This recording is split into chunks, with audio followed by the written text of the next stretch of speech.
welcome to the Filmcast review of Tron Ares. It's just me and Jeff Kanata this week. Devindra's off traveling. I'm going to read the plot summary of this movie from IMDb. A highly sophisticated program, Ares, is sent from the digital world into the real world on a dangerous mission.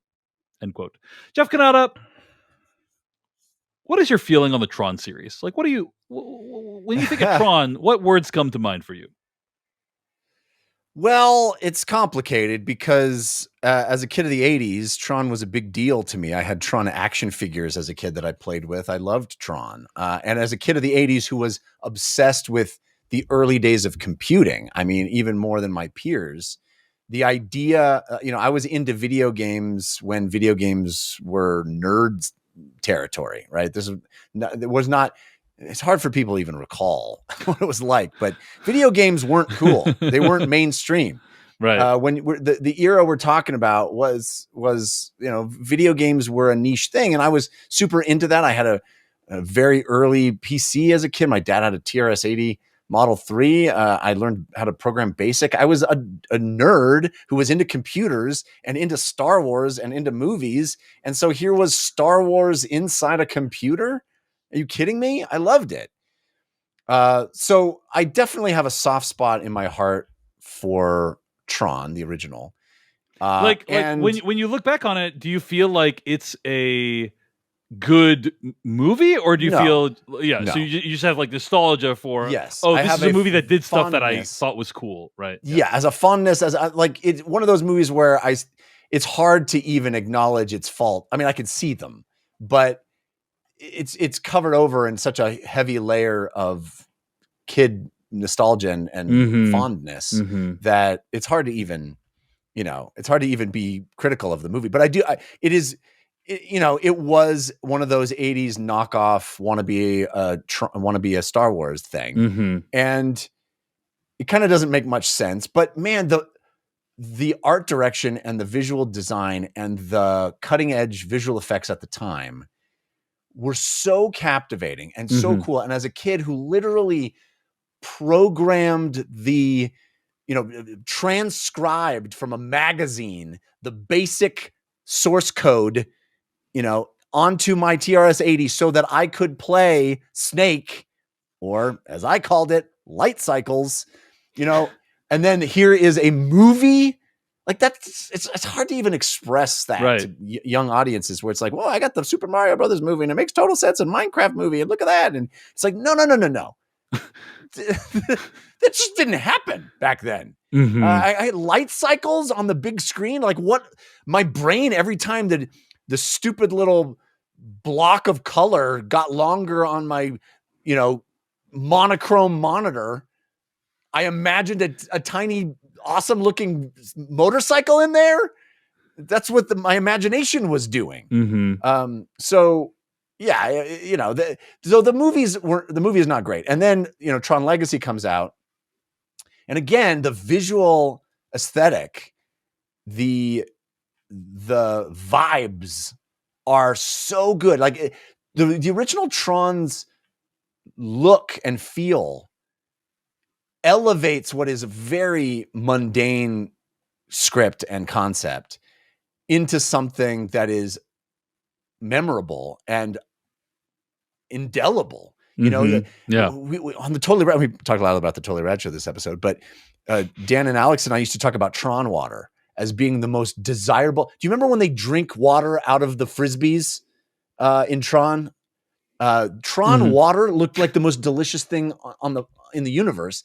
And the neon look of that world and their suits and the sort of weird high contrast way it was shot, like it's all so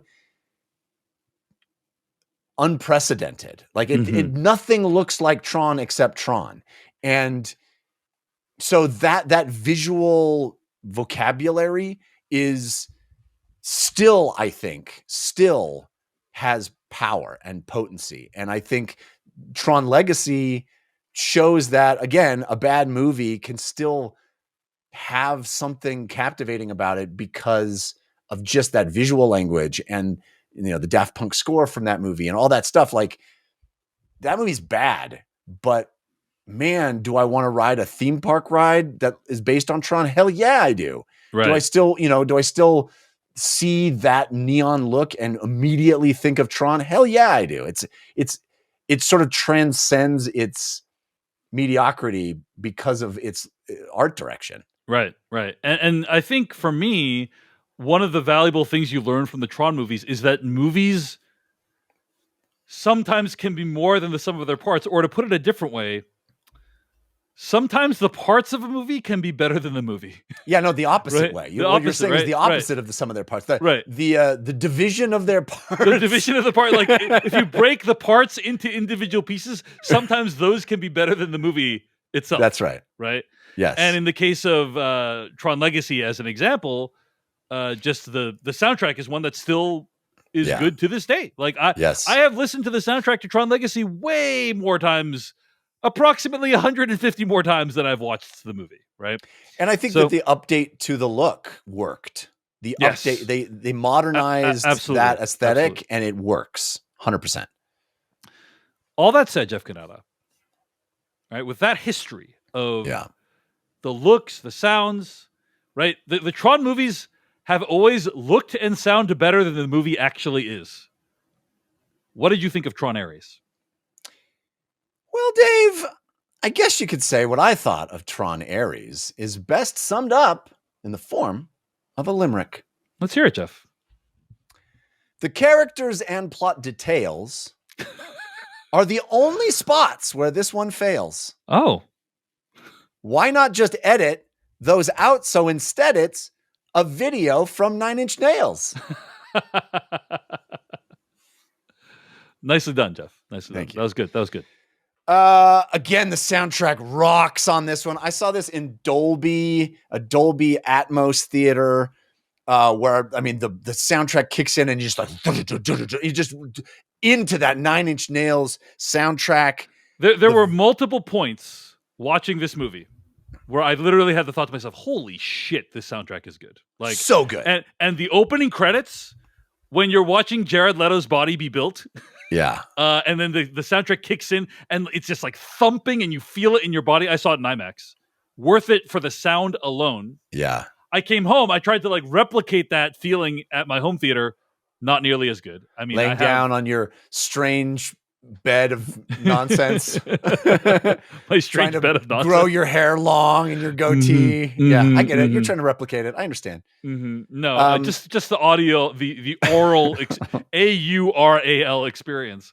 So the soundtrack kicks in phenomenal. The visuals, again, phenomenal. There is this thing that happens where they're like 3D printing shit in this movie with lasers that are creating sparks that are shimmering everywhere. And it's like this kind of percussive laser blast of 3D printing. Yeah. That is so epic. The way that is realized in this movie is so awesome. And there are a number of really cool visual flourishes that happen. You know, we have the light cycle. We know that light cycles leave this sort of chemtrail wall, but now, you know, lots of things in this movie leave those. And it's sort of, you know, if you've ever seen somebody do time-lapse photography with like somebody juggling fire or moving a light around, it does that really slick effect in this movie over and over. The sort of high contrast, again, I saw it in Dolby Atmos, which really accentuated the deep blacks and the high contrast. That high contrast look, the way that things, when they're defeated in this movie or they get destroyed, they crumble into bits and fall apart. All of it is so well. The visual effects in this movie are stunning. High marks for the visual effects, for the visual design, for the art direction, for the look and feel of every single Tron-esque thing in this movie. Top marks. And that is the extent of my positive feelings about this movie. Because literally everything else, in my opinion, doesn't work. And it's a shame because that seems to be the trend with these Tron reboots, is none of it holds together. Not a single character do I care about or root for. None of the fiction makes any damn sense. It's a hard thing, I will admit. A franchise that is rooted at its very core in an 80s sensibility, when computers, technology, video games were in their infancy. This is an imagining based on something that just isn't true anymore, right? And we all, as mainstream audiences, have so much more intimate interaction with technology, with the world at large. We're inundated with the notion of AI and video games and video game universes and virtual reality and all of these concepts that were new to audience, that you could base a fiction on, that didn't have to have anything to do with how anything really works. You could give that to an audience and they would be like, wow, that sounds cool. And now we sort of extrapolate that into modern times, and audiences are much more sophisticated and knowledgeable about that stuff. And so when you have like, oh, we're going to bring a thing into the real world, it's like, oh, so you mean like 3D print it?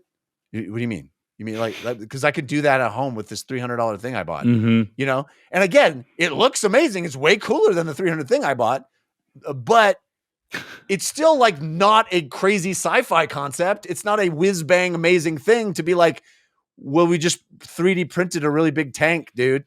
Yeah. Okay. I get it. We're military's doing that probably, you know? And so none of it makes any damn sense. It's all like techno babble garbage speak. And it is infused with a bunch of characters that I think are not very well fleshed out. What they're attempting to do, I don't care about. None of it makes sense. It's like, oh, what if we 3D print a tree? You can eat the fruit off of it. What? What?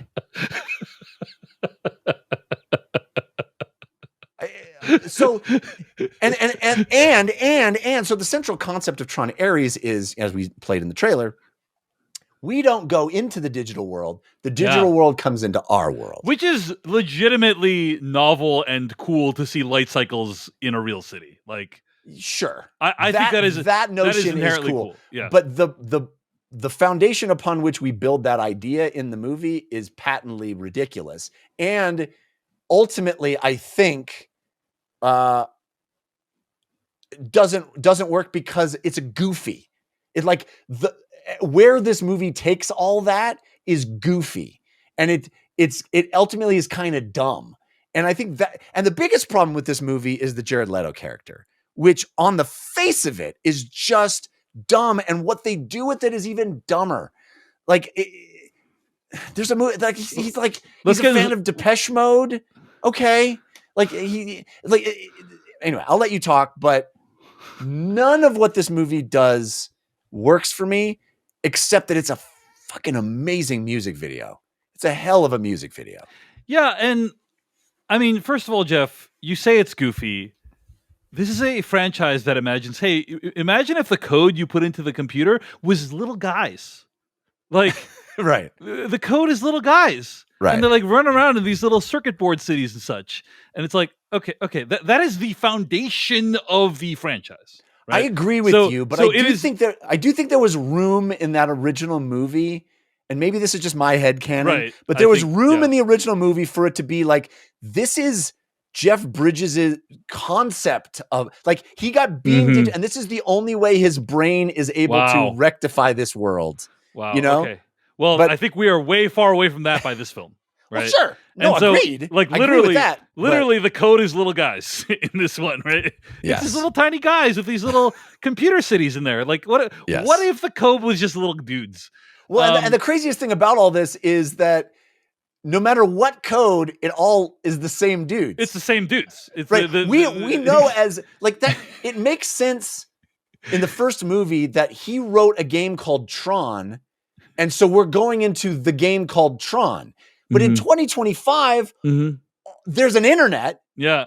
And so the idea is that if you go into any digital thing, yes, they all look looks Tron. like the game called Tron, they all which look makes like no fucking sense. Yeah, they all look like Tron. They're all little dudes. But anyway, my point is the premise of the whole thing is inherently silly to begin with.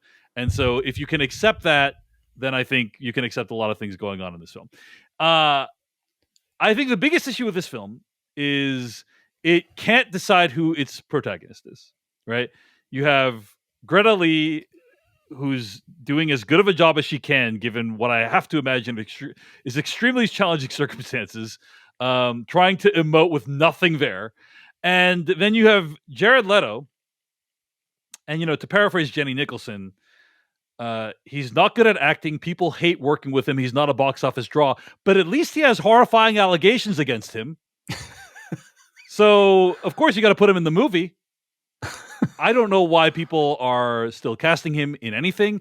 He is a producer on this film, so I guess, that's the way you get yourself into movies, is you help to raise the money for the movies. But yes, he is from all accounts, a horrifying human being, and I hate him in movies, and there is no redeeming value to him being in any movie these days. So anyway, his character is the other protagonist of the film. You know what I'm saying? Like, yeah, that character is supposed to go through this big journey as well, and I don't think as a result, I mean, I don't know the behind the scenes, but I can speculate that maybe Jared Leto's like, I want this character to have more of an arc, and it's like, but Greta Lee's the main character, and then what you end up with is this kind of muddled mess of a film where neither character really feels like either of them has an earned character arc. Having said all that, a lot of downsides in the movie. Having said all that, I do think it's possible to enjoy this film, and it's primarily like, we just saw a thing where Taylor Swift's new album had like listening parties and this kind of behind the scenes documentary where you could pay money to go to the theater and like listen to her album. And if that exists and can be successful, surely Tron Ares can be successful when it comes to the Nine Inch Nails album. Like, if you imagine, like, if you said, hey, I'm going to give you the opportunity to listen to the newest album from an artist, and there's going to be some like spectacular pictures to go along with it, and the sound is going to be incredible, then and all you need to do is pay $17 for that. I'd be like, not a bad deal. Not a bad deal. Well, you're going to have to sit through some other bits. There are a distractingly large number of segments in which there is no Nine Inch Nails soundtrack. Right. Yes. So that is a fact. But if you treat this as a listening party for the new Nine Inch Nails album, I actually think it's not a bad experience. So, but yeah, none of the character beats land. The way that this movie revises Tron, I mean, we'll talk about this in spoilers, but I'll just say, I think the movie is not good. It's very silly, even by the standards of Tron movies. And once again, we have yet another Tron movie where the look of it and the sound of it are better than the actual movie itself. This is just a long-running thing with the Tron. Every single Tron movie, that is true. Yeah. The look and the sound are better than the movie that they're in. And this continues that trend. So, yeah. Tron Ares. Nine Inch Nails listening party. Check it out. Let's get the spoilers for Tron Ares starting right now. All right. Jeff Kanata, I mean, let's talk about the Ares character. I think you have some issues with let me ask you this, actually. Let's start with this, Jeff. What do you think of how this movie deals with Tron lore? I think it's sacrilege. Because what happens is Ares go ahead. Jared Leto gets to cosplay and do all the cool bits. It's like he was like, I want to do all the cool Tron stuff. And they're like, okay, we'll let you do all of the cool Tron stuff. So I know I want to be like in the original Tron. He's like, yeah, let's do it. Or I want to do the cool pose where like the iconic pose. Yeah, definitely. We're doing that. Do it. Yeah. No. I want to like ape Jeff Bridges' exact thing. Yeah, no. Yeah, you can do all of that. Whatever you want, man. Do it. That's how it felt to me. Like literally, you get to do all of it. Nothing is off limits. You can do all the Tron stuff. You got it, bro. So the idea is he goes back into the original game By the way, thank God Jeff Bridges had his own particle laser back then, or else like the end of the movie wouldn't have happened. But he goes back in the original game, meets Jeff Bridges, and then gets the permanence code, which he comes to understand is the impermanence code. You see, so stupid because could not be stupider. Well, okay, why do you think it's stupid, Jeff? Let's use our words here. The permanence code. So you think the premise is inherently Jeff Bridges has a piece of code that he hid on his 5 1/4 inch floppy disk. So it's got to be less. Maybe it was an internal memory. We don't know, Jeff. Well, how much did those hold? 32K? 32 kilobytes. So very simple piece of code. Evidently. Right. Arguably, given that it could be in that computer, very confusing why they couldn't deduce what it was in modern day. Sure. Right. Yeah. He's got this piece of code that does what exactly? Oh, it allows digital stuff to stay in the real world forever. For longer than 29 minutes. Right. He never decided to use it to save the world himself. He never mentioned it.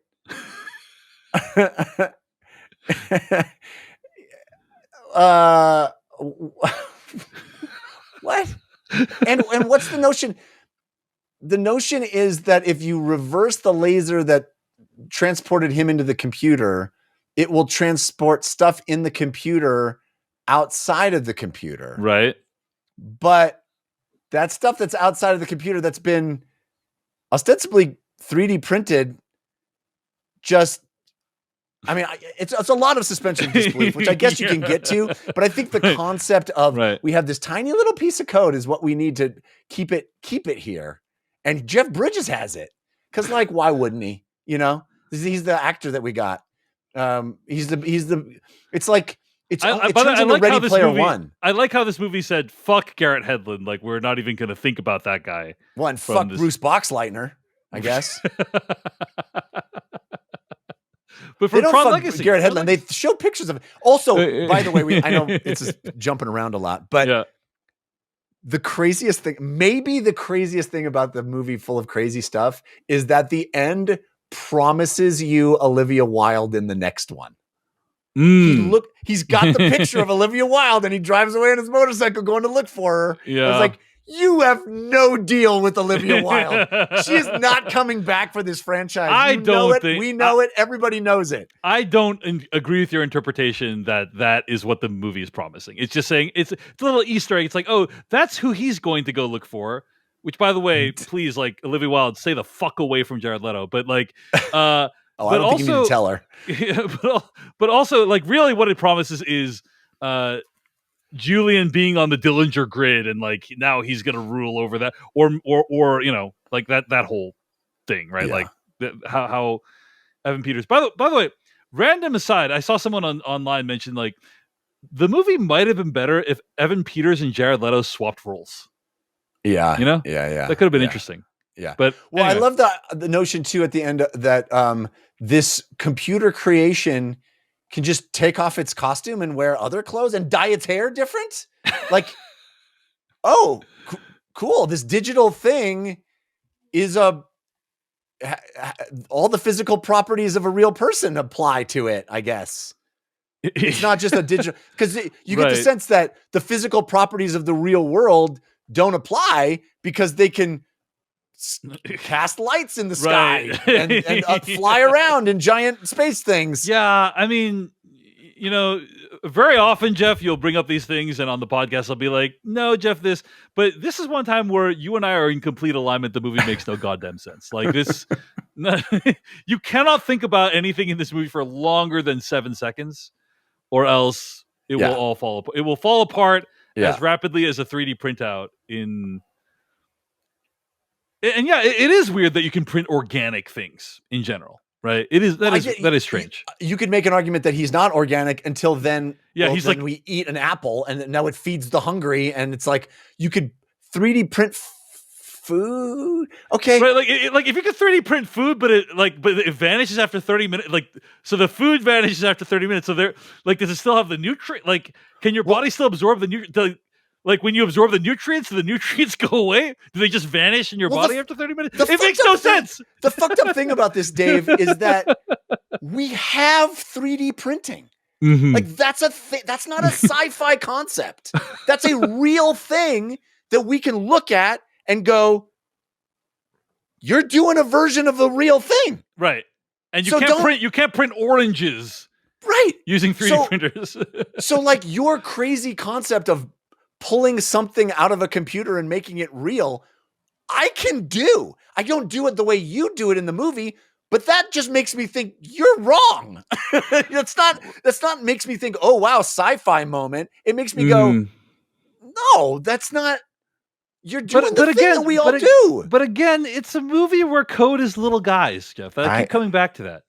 Code is little dudes with the little discs and such, and so it's like little what do you call them? Those frisbee things they hold? What yeah, are they called? The Tron disc. Yeah. The Tron disc. Yeah. So it's like, yeah. I mean, I don't know that the movie is trying to appeal to your sense of a very grounded reality, in terms of science. I'm not asking for grounded reality. I'm asking for some consistent through line, some logical internal logic that is consistent throughout the franchise.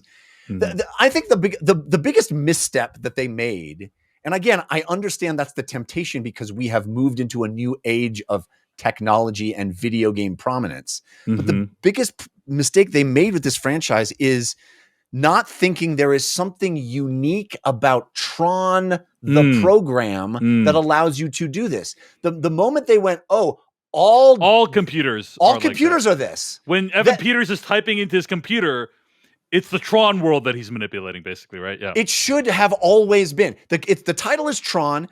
Kevin Flynn made a very special thing that is unique and has never been replicated. That should be the fundamental tenet of this franchise is you can go into Tron and we can update Tron. Tron doesn't have to look like the 80s still. Right, it can be updated, but there is something that Kevin Flynn did that was super special, and he whatever lightning struck, and he was able to make this little universe, and people can go into it and come out of it. We haven't been able to replicate it, and so there's something special about Tron. So maybe there's something precious about Tron. So maybe people are trying to get Tron. Like that leads to all kinds of stories, and it's consistent instead of like, well, it's all this, and now you can pull it out into the real world. And it's like, what the fuck is all that? What is that?